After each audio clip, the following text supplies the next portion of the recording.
এখন সাময়িকভাবে বরখাস্ত ডক্টর এরশাদ হালিম, যিনি বিকৃত যৌনাচারকারী এবং একজন ধর্ষক। তার যেই বিচার নিয়ে তদন্ত নিয়ে যেই কালক্ষেপণ করা হচ্ছে, তালবাহানা করা হচ্ছে, এবং তার মাধ্যমে আমরা সাধারণ শিক্ষার্থীরা ধারণা করছি যে কালক্ষেপণ করে কৌশলে তাকে বাঁচিয়ে দেওয়ার চেষ্টা করা হচ্ছে। তো আমরা কয়েকটা পয়েন্ট নিয়ে কথা বলবো যেগুলো আমাদের কনসার্নের জায়গা ছিল আমাদের কেমিস্ট্রি ডিপার্টমেন্টের স্টুডেন্টের নিয়ে। যখন নভেম্বর মাসে আমরা বিশ্ববিদ্যালয়ে অভিযোগ জমা দিই, তখন বিশ্ববিদ্যালয়ের সিন্ডিকেট থেকে একটা নির্দিষ্ট সময়সীমা দেওয়া হয় 8ই মার্চের মাধ্যমে। সিন্ডিকেট থেকে ওটা অনুমোদন পায় যে তদন্ত কমিটির রিপোর্ট 8 মার্চের ভেতরে সেটা জমা দেওয়া লাগবে।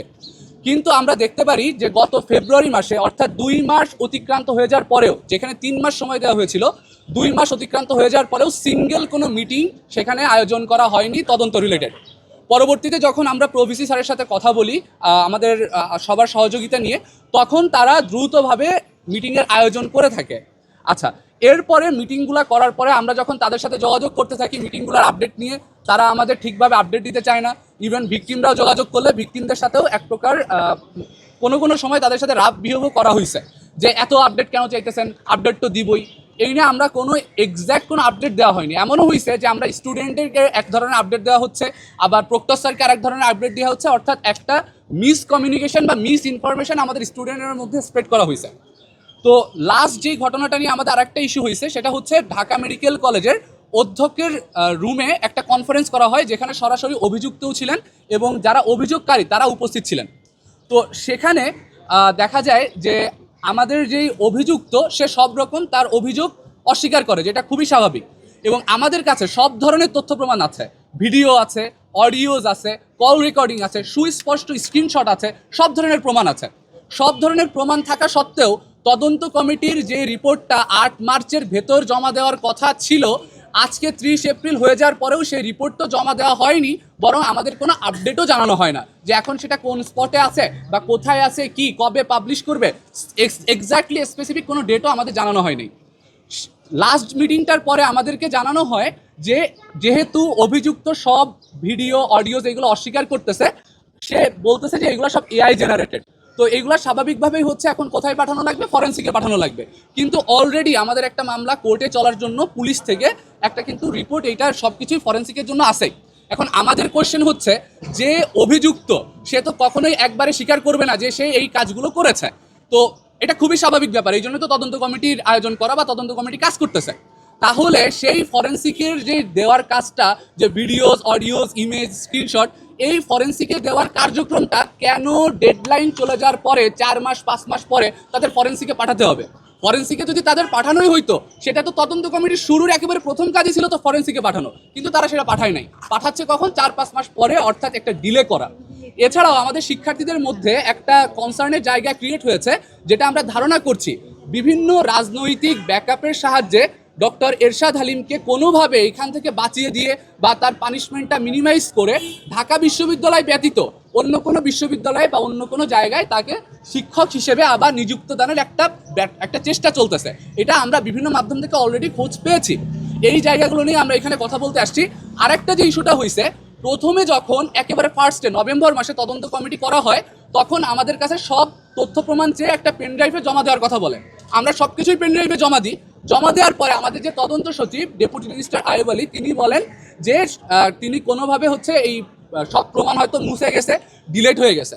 তো তখন আমাদের আবার এইগুলো প্রমাণগুলো দিতে বলে, আমরা আবার দিই, এবং পরবর্তীতে যেয়ে দেখি তিনি আলটিমেটলি পেনড্রাইভ কানেক্টই করতে পারেন না। গেল 4-5 মাস চলে গেল।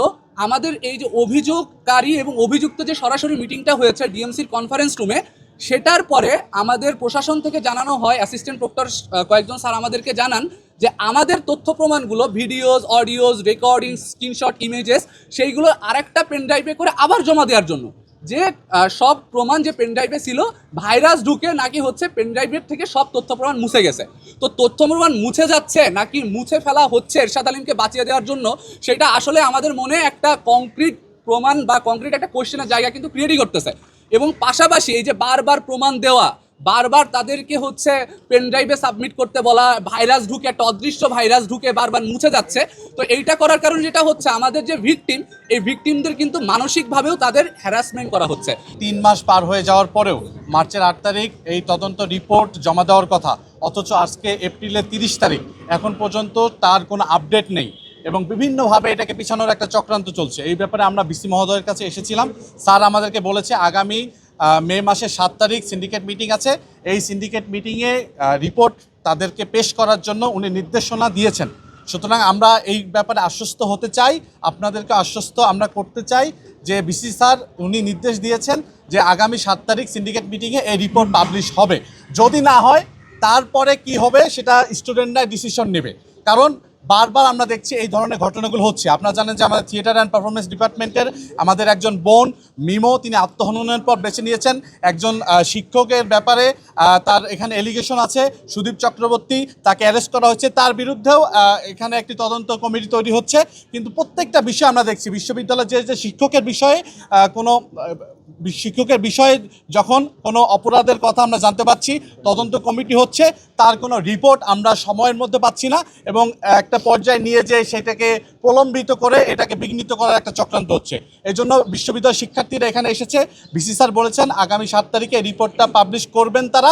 সুতরাং আমরা এই আশায় এখন পর্যন্ত আছি, আপনাদেরকে এটা ইনফর্ম করলাম এবং আমরা চাচ্ছি যে 7 তারিখের মধ্যেই যেন এটা পাবলিশ হয় এবং যে এর সাথে সম্পৃক্ত যে এরশাদ হালিম, তাকে যেন উপযুক্ত বিচারের আওতায় নিয়ে আসা হয়।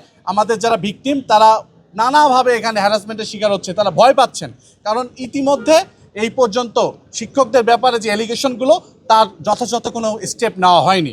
সুতরাং আমরা এই পর্যন্ত এখানে আছি যে 7 তারিখে তারা রিপোর্ট দিবেন এবং স্টুডেন্টদেরকে তারা এটা জানাবেন এবং অভিযুক্তের ব্যাপারে যথাযথ পদক্ষেপ তারা নেবেন।